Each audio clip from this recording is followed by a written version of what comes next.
Humihingi ng tulong ang veterinaryo ng lungsod ng Maynila para matagunan ng kakulangan sa anti-rabies vaccine. Tumataas kasi ang bilang ng mga nakakagat ng asong may rabies sa lungsod. Kabilang dyan ang 8 nakagat noong Pebrero, isa sa kanila ang nasawi. Narito ang aking report. Kuha ito noong Pebrero sa isang birthday party sa Tondo, Maynila. Sa gitna ng kasiyahan, may asong umatake kaya bahagyang nagkagulo. May nakagat din ang aso sa ibang lugar. Sa kabuuan, 8 tao ang nakagat nito, kabilang dyan si Jamaica, 13 anyos.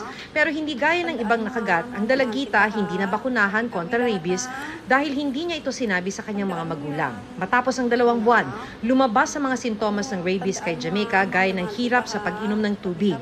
Nang isugod siya sa ospital, nasawi na siya matapos ang 12 oras. Hindi ko tanggap. Hirap kasi yung alam mo hindi mo ina-expect na mawawala siya sa amin biglaan. Payo ni infectious disease specialist na si Dr. Eric Tayag, kapag nakagat ng asong may rabies, basta nakagat ka ay pumunta ka na at magkonsulta. At bago ka umalis ng bahay, linisin mo na ng tubig at sabon yan. Agad na magpunta ng ospital para mabigyan ng anti-rabies vaccine. Ang kaso sa Manila City Hall, kulang daw ang kanilang mga bakuna para sa mga aso at pusa. Resulta raw yan ng Mandanas ruling, kung saan pinasasagot sa lokal na pamahalaan ang pagpondo sa maraming serbisyo, kabilang ang pagbabakuna sa mga hayop. Noong hindi pa binababa yung Mandanas, nakakakuha kami ng counterpart sa Bureau of Animal Industry. Mapili na po kami sa City Hall, pati nga sa city budget namin. Kaya binigyan kami ng supplemental budget nga na 800 vials. Noong 2021, mahigit 70,000 asong nabakunahan sa Maynila sa loob ng isang taon. Naging 30,000 na lang ito noong 2022. Taong 2023, mula 0 cases, nagtala na ng 6 na kaso ng nangagat na asong may rabies ang lungsod. Alinsunod sa Anti-Rabies Act of 2007, bahagi ng responsibilidad ng mga LGU ang pondohan ng mga anti-rabies program. Kailangan ding tiyakin ng LGU na lahat ng mga aso ay rehistrado at bakunado. Pero sabi ng animal rights group na PAWS, pati pet owner, may responsibilidad din. 18 sasakyan na nakaparada sa outdoor pay parking ng NAIA Terminal 3 ang natupo. Mabilis naman itong naapula pagkarating ng mga bombero na naipit pa sa traffic. Walang nasaktan sa insidente. Ayon sa Manila International Airport Authority, posibleng grass fire ang pinagmula ng apoy. Makapalat tuyong-tuyo na raw kasi ang damo sa parking area. Pag-aari ng MIA ang lupa ng parking area pero pribadong kumpanya ang nagpapatakbo sa pay parking. Kakausapin daw nila ang kanilang private concessionaire sa parking area para sa tulong na ibibigay sa mga nasunugan ng sasakyan. Nagsalita na si Vice President Sara Duterte tungkol sa paglalabas ng sama ng loob sa kanya ni First Lady Liza Araneta Marcos. Karapatan ni unang ginang Liza Marcos na makaramdam ng sama ng loob at galit. Subalit, ang kanyang personal na damdamin ay walang kinalaman sa aking mandato bilang isang opisyal ng pamahalaan.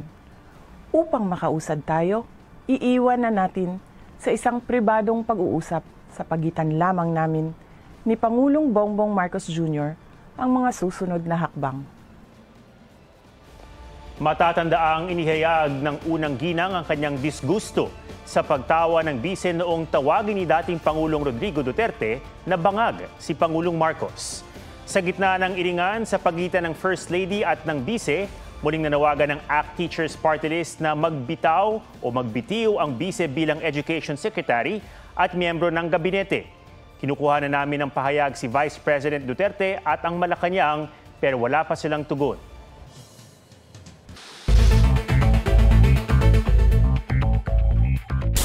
Iloilo City, isinailalim na sa state of calamity dahil sa kakulangan ng supply ng tubig. Paglalagay ng motorcycle lane sa EDSA na kagaya ng sa Commonwealth Avenue, pinag-aaralan ng DOTR. Balikatan exercises sa pagitan ng Pilipinas at Amerika, formal nang binuksan ngayong araw. Sabi naman ng isang mataas na military official ng China, hindi dapat gawing isang arena ng mga bansa ang karagatan para anyay ipagmalaki ang kanilang puwersa at makisangkot sa anyay gunboat diplomacy. National Food Authority, sinimulan na ang pagbili ng palay sa mga magsasaka sa mas mataas na presyo. 17 hanggang 23 pesos kada kilo ng fresh palay at 23 hanggang 30 pesos sa clean and dry.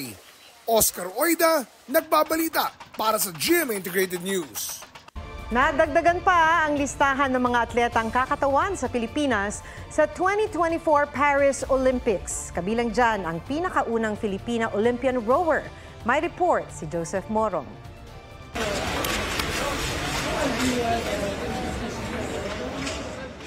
Flawless ang naging performance ni Carlos Yulo sa 2024 Artistic Gymnastics World Cup Series sa Doha, Qatar.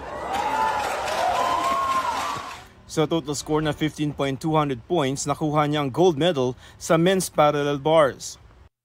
Bago nito, naka-silver na naguri ang golden boy ng Philippine Gymnastics sa men's vault ng parehong kompetisyon. Yung mga past mistakes ko, ginamit ko yun na maging fuel. Inanalyze namin na everyday kung ano yung much better na gawin and kung ano yung papasok sa finals. Siyempre, hindi din po naging madali yung proseso and yung pagtitraining ko po. Pero masaya po ako. Kasama ni Yulo na lumaban sa Doha ang Film gymnast na si Levi Rui Vivar. Ang kanyang silver medal sa uneven bars parallels ang nagsilbi niyang tickets sa Paris Olympics.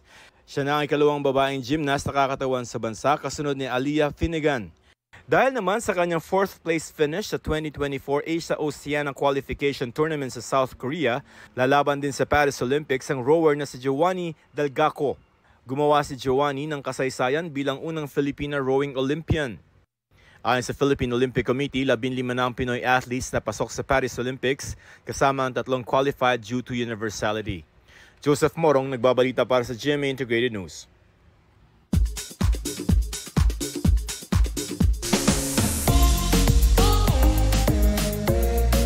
Stel ng SB19, balik coach sa The Voice Kids Philippines. Abangan din ang bagong single ng SB19 entitled Moonlight. Immediate medical attention. Black Rider star Ruru Madrid may ultimate crossover din sa abot kamay na pangarap. Ang pagsasani puwersa ng karakter ni na Jillian Ward bilang si Doc Annalyn. Abangan this week. Spice Girls reunited sa 50th birthday celebration ni Victoria Beckham. The Fall Guy stars Ryan Gosling at Emily Blunt nakapanayam ng GMA Integrated News for the first time. Ibinahagi kung ano ang kanilang ultimate joy. My children, I know everyone will be like whatever, but they do.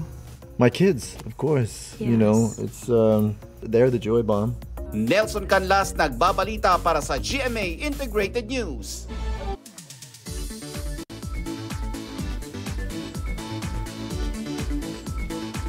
All-in-one ba na pasyalan ng hanap nyo? Sa Luzon, puntahan na ang Dingalan Aurora. Sa Mindanao, i-explore ang isang tagong atraksyon sa Lake Cebu. G tayo dyan, kasama si Darlene Kai. Kung gagala, ito ang pwede sa Luzon.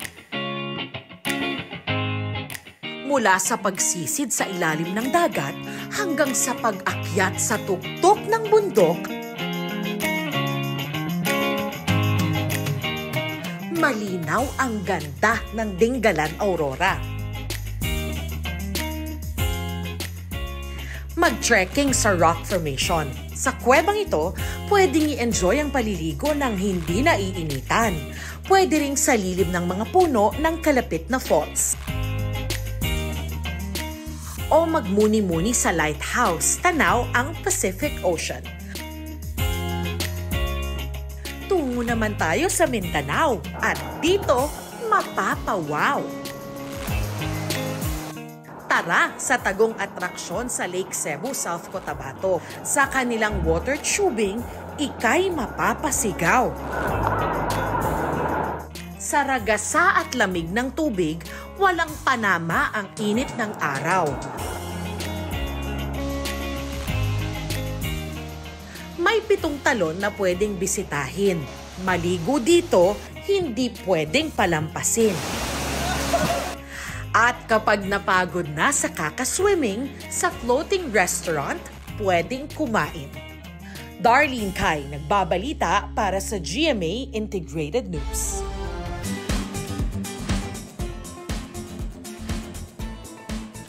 Laugh trip ang hatid ng sabaw moment ng isang babae sa Cagayan de Oro City. Maling sasakyan kasi ang kanyang pinasok. Tapos, siya pang galit. Puso na yan sa report ni Rafi Tima.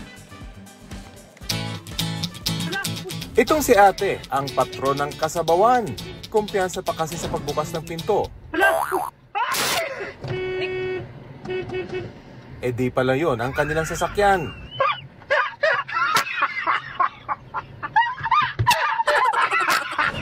Patunay ang kanyang mga kaibigan at kanyang lutang moment, nahuli kam.